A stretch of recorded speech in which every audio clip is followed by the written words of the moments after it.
Hi, fourth graders. Today we are going to jump back into where the mountain meets the moon, jumping in at chapter 13. To activate your schema, I know it's been a while for some of you since you listened. Chapter 12 ended with Ma and Ba out trying to find Minli, and they ran into the goldfish man and had a rather interesting conversation. So, chapter 13, here we go. After cutting the dragon free, Minli's knife was dull and the skin on her fingers and toes was wrinkled from having been in the dragon's lake of tears for so long. She was also very thirsty. The dragon offered to carry her to the freshwater stream. He knew the forest well. "You'll get there much faster," he said. Minli was a little doubtful about riding the dragon. It was one thing to climb up on top of him while he was half covered by water, but now, on dry land, she realized how large he really was. The dragon was long as the street in front of Minli's house. If he stretched himself up on his arms and legs, he was as tall as a bird's nest in a tree, she realized. Even now, bending down for her, he was higher than her house. He bent his elbow for her like a step, and with 2 hands, she boosted herself up and then climbed onto his back. The round ball on the dragon's head was the size of a small melon, just big enough for her to wrap 2 hands around. And she clutched it as the dragon began to move. It was faster, but not much. The dragon was nimble, but his large body had to constantly maneuver around trees and rocks, so it was awkward going. The constant jerking made Minli feel like she was riding a huge water buffalo. As the dragon ducked underneath branches and swerved through trees, Minli understood why most dragons flew. "Dragon?" Minli asked suddenly. "How old are you?" "Old?"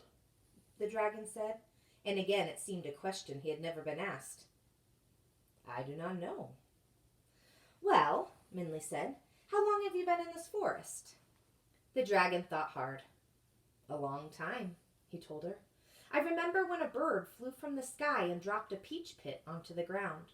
I watched that pit grow into a tree, and the peaches fell from the tree, and more trees grew from the pits of those peaches until it became the grove of peach trees that the monkeys have now taken over." "He is very old," Minli thought to herself, imagining the growth of the trees. "Dragons must have been in this forest for 100 years. She felt a pang of pity as she imagined the dragon, alone, unable to fly, endlessly struggling between trees and branches. After picking up her things and drinking at the freshwater stream, Minli climbed back onto the dragon's back. She soon fell asleep, her head on the dragon's ball and her hand holding her rice bowl. Noticing she was asleep, the dragon moved slowly and quietly, even when the water from Minli's compass splashed and trickled down his nose. It was only when a loud shrieking filled the forest that Minli woke. It was such a wild and harsh noise that she bolted up, her eyes wide open in fear. "Do not worry," the dragon told her. "It's just the monkeys." And it was the monkeys. Even though the sun was dimming, Minli could see the monkeys clamoring in the trees. Even though Minli could not count that many of them, their screaming made it sound as if they were thousands. "We are getting close to the peach trees," the dragon told Minli, "and they are getting angry." "Stop here," Minli said. She climbed off the dragon's back and she could still see the monkeys through leaves and branches, their bared teeth flashing. "Those peach trees are exactly the direction we want to go," Minli said. "We have to get past the monkeys." "I could still force my way through, but the monkeys would attack you," the dragon said. "I'm not sure if we could get you through unharmed. Listen to them." And the monkeys continued to scream. Minli covered her ears with her hands, but she could still hear them. It seemed like they were screeching, "Get away from here! Ours! Ours! All ours!" "You're right," Minli told the dragon. "They are not going to let us through." "But you said that is the way to the Old Man of the Moon," said the dragon. "Correct?" Minli nodded. The monkey's shrieks were starting to sound like hysterical laughter, getting louder and louder like a volcano about to erupt. She looked from side to side, but the monkeys seemed to be everywhere. There was no way around them. Then the dragon asked, "What are we going to do?" What do you think they're going to do? What are you predicting is going to happen in chapter 14?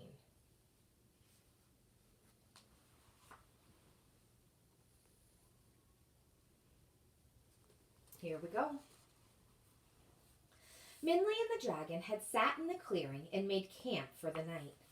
As the sun fell and the moon rose, the dragon showed her how he could make sparks by scratching his claws against a stone, and they built a small campfire. As Minley and the dragon made no moves to go further into the forest, the monkeys had quieted down, but they still watched. "There are plenty of peaches for all," the dragon said. "Those monkeys do not have to be so greedy." "Really?" Minley asked. "Yes," Dragon said.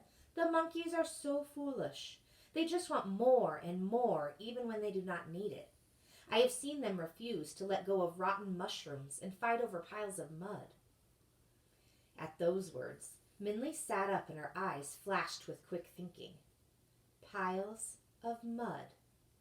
Suddenly, Minley remembered the two children fighting over their piles of mud as she had left her village.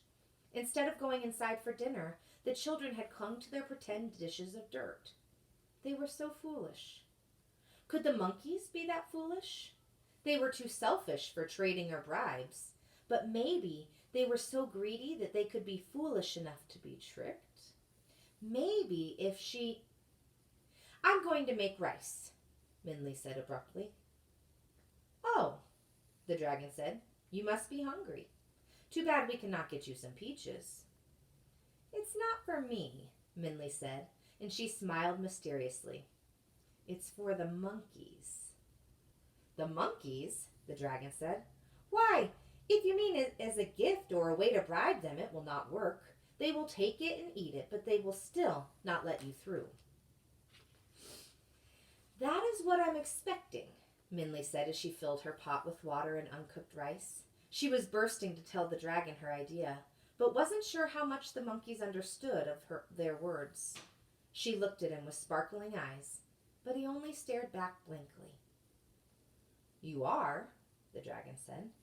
"I do not understand." "Don't worry," Minley said, and with her eagerness, she felt like the water she was boiling. "I think I know how we can pass the monkeys." The dragon watched as Minley stirred the big pot of rice. Through the rising steam, he could see the beady eyes of all the monkeys glittering through the branches, like hundreds of diamonds as they watched as well. "The monkeys are watching," he whispered to Minley. "Good," she whispered back. "I hope they are." When the rice was done, the pot was overflowing with snowy white rice. It was so heavy that to take it off the fire to cool, she had to ask the dragon to move it for her. Minley had the dragon place it very close to the trees where the monkeys were watching. Then Minley tied her fishnet over the rice and pot. As Minley and the dragon turned away, they could hear the monkeys chattering.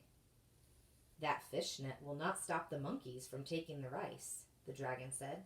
"It is tightly woven, but their hands will probably fit through." "I know," Minley said as she put out the fire.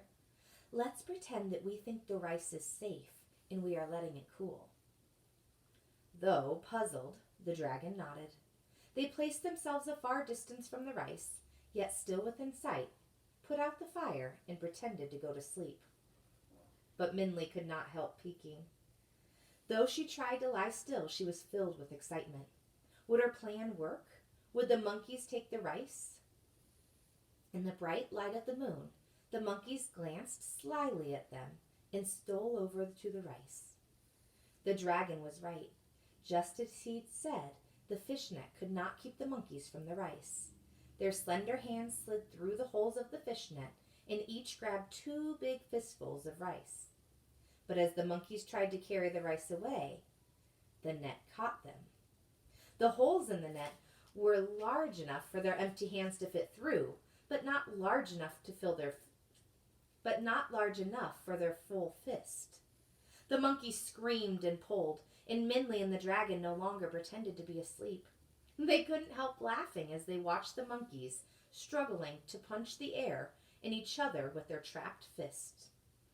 Minley quickly packed her things, and the monkeys screeched and shrieked as they passed. The heavy pot of rice shook as the monkeys fought violently to get free. But the fishnet was strong and well woven, and since the monkeys were too greedy to let go of the rice, Minley and the dragon entered the peach grove and continued through the forest. I don't know about you, but I'm monitoring for meaning, and I'm trying to get this picture in my mind of what that kind of trap looks like. So their fist can go, they could fit, like, get their hand in, but then when it's all full of rice, they couldn't get it back out. Interesting. That Minley is proving to be kind of a smart one. All right. Chapter 15. Ma and Ba sat in front of a small fire that Ba had built. Their disappointment at not having found Minley forced them to admit their exhaustion, and they had slept under the canopy of tree branches during the day, leaving their silver goldfish as a guardian. By the time they'd awakened, it was late afternoon, but neither of them made any attempt to move. Neither spoke, but both knew they were unsure whether to go forward or go back. What do you think they should do? While the sun burst into the multicolored flames on the horizon, its last wave goodbye before surrendering to the night, Ma handed Ba a bowl of rice porridge. Neither of them spoke as they ate, both thinking about the goldfish man's words. Should they let Minley try to change their fortune? Should they stop looking and, like the goldfish man said, trust her? Ba sighed. Trying to find Minley is like trying to find the paper of happiness, Ba said aloud to himself. What paper of happiness? A voice said. Ba looked sharply around. Who had said that? He looked at Ma, but she continued to stir her porridge, obviously unaware. Ba shook his head. Perhaps his wariness was making him imagine things. Tell the story, old man. She's listening. The voice spoke again. She won't admit it, but she wants to hear it too. Ba looked around again. It seemed like the voice was coming from the goldfish? He looked closely at the bowl. Was it the firelight that made it glow like that? The fish stared back at him calmly, as if waiting. So Ba took a deep breath and began the story. So this is the story of the paper of happiness. Once, a long, long time ago, a family grew famous for their happiness. It seemed odd that this would happen, but they were truly an unusual household. Even though aunts and uncles, cousins and grandchildren lived together, there was never a cross word or unhappy noise. All were polite and thoughtful to each other. Even the chickens did not fight each other for feed. It was said even the babies were born smiling. Stories of their happiness spread like seeds in the wind, sprouting and blooming everywhere, until finally, even young Magistrate Tiger heard of them. Even though he had just begun his position, this was before his son was born, the bellowing, roaring magistrate was already called Magistrate Tiger. Impossible, he scoffed. The stories are exaggerated. No family can be that happy. But even so, he was curious and sent in a emissary to the family to observe. The emissary returned, awed. Your Magnificence. It is just as the stories say, he said. I observed the family for a full moon, and not one sad or angry word was even whispered. The adults are loving and faithful, the children are gracious and respectful, and all honor the grandfather with an esteem that rivals the gods. Even the dogs do not bark, but wait patiently to be fed. The family circle is one of complete harmony." "That's impossible," the magistrate said, astonished. But as he thought about it, the more he began to wonder. What was the secret that the family had? They must have had some magical charm or hidden knowledge, and this began to irritate him. He began to covet the family's happiness. "I am the magistrate," he thought. "If there is a secret to happiness, I should have it." So he called his emissary to him and presented him with an empty, heavily encrusted chest and a company of soldiers. "Return to the family," Magistrate Tiger ordered, "and tell them that I want the secret of their happiness put in this box. If they do not do so, have the soldiers destroy their home." The emissary did as he was told. When the troop of soldiers surrounded the house, the family looked fearful. But when the magistrate's demand was announced, the grandfather smiled. "That is easy enough," he said, and he had the trunk brought into the house and returned in moments. "It is done. I have put the secret of our happiness inside the box," he said, "and you may take it. We hope it serves our magistrate well." The emissary was slightly surprised at the ease of his task, but he could find no objection, so he turned the soldiers in the box around and began to travel back to the palace. The emissary knew the magistrate would be impatient for his return, so the soldiers marched through the night with only the light of the moon to guide them. The treasure box, lying on a platform carried by 4 men, seemed to glow. However, as the ground grew rocky and steep, a sudden wind blew like the mountain itself was yawning. One of the soldiers stumbled in the rising dust, and the box crashed to the ground. The lid of the box flew off, and like a freed butterfly, a single sheet of paper fluttered out. "Get it!" the emissary shouted at the soldiers. "Don't lose the secret!" But despite his yells, the paper seemed to be able to escape the soldiers' flailing arms. One soldier almost caught it, his very fingertips touching the page, but another sudden wind burst through the air and stole it away. Silently, the emissary and the soldiers watched the paper lift higher and higher in the night sky until it overlapped the moon and disappeared. The emissary had no choice but to return to the palace with an empty box. As he relayed the story, Magistrate Tiger, not surprisingly, was enraged. So he was full of rage. "You lost it? It was a paper?" the magistrate roared. "What was on it?" "Your Magnificence," the emissary trembled. "As I felt the secret was for your eyes only, I did not read the paper before it was lost.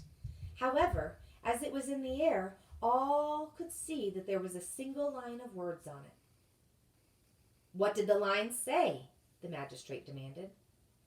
"I don't know, magistrate," the emissary said, "but there was one soldier who almost caught it and was closest to it. Perhaps he was able to read the line." So the soldier was called in, and very humbly did he bow. He was little more than a boy, and he had only recently joined the magistrate's army from a small, poor, faraway village. "You," the magistrate said, "you were the only soldier close enough to the paper to read the line. What did it say?" The boy flushed, and his head touched the floor as he bowed again. "Great magistrate, I am your poor servant," he said. "I was close enough to see the line on the page. However, I cannot read. I do not know what the line said." Magistrate Tiger scowled with irritation, and the emissary and the soldier shivered. I did notice something," the soldier said. "What?" the magistrate demanded. "There was only one character on the page," the soldier said. "The line was one word written over and over again, many times." "One word?" the magistrate snarled, and his anger seemed to burn deep in his eyes. "One word is the secret to happiness? It was a trick. The family must have thought they could deceive me. Emissary, gather all of my troops. I personally will get the secret of happiness and punish that family of lowly dogs." So the next day, with Magistrate Tiger and his entire army prepared for destruction, the emissary led the way to the home of the happy family. But when they arrived, nothing was there. No house, no chickens or sheep, no family. Instead, there was only a flat plain, as if the whole home had been scooped from the earth. Magistrate Tiger scowled at the blank ground with rage and vowed to punish the family for their disrespect. But while he glared, the wind blew and covered him with a grayish-green dust. As he stood like a green powdered statue, he felt as if the sky were laughing at him. And this symbol is indicating that's the end of that story.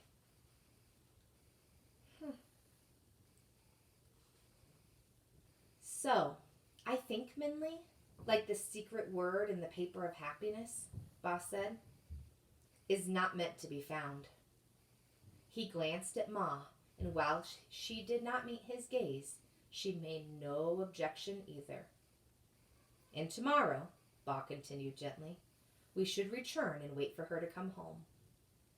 Again, Ma said nothing, but barely, perhaps only because he was looking for it. She nodded. Ba nodded back at her and quietly took some rice and dropped it into the fishbowl. That's interesting. We've been doing so much thinking about theme, right? And I'm curious, that line that Ba just said, some things aren't meant to be found. I wonder if that could be a possible theme for that story that he just told. Next time we will pick up with chapter 16.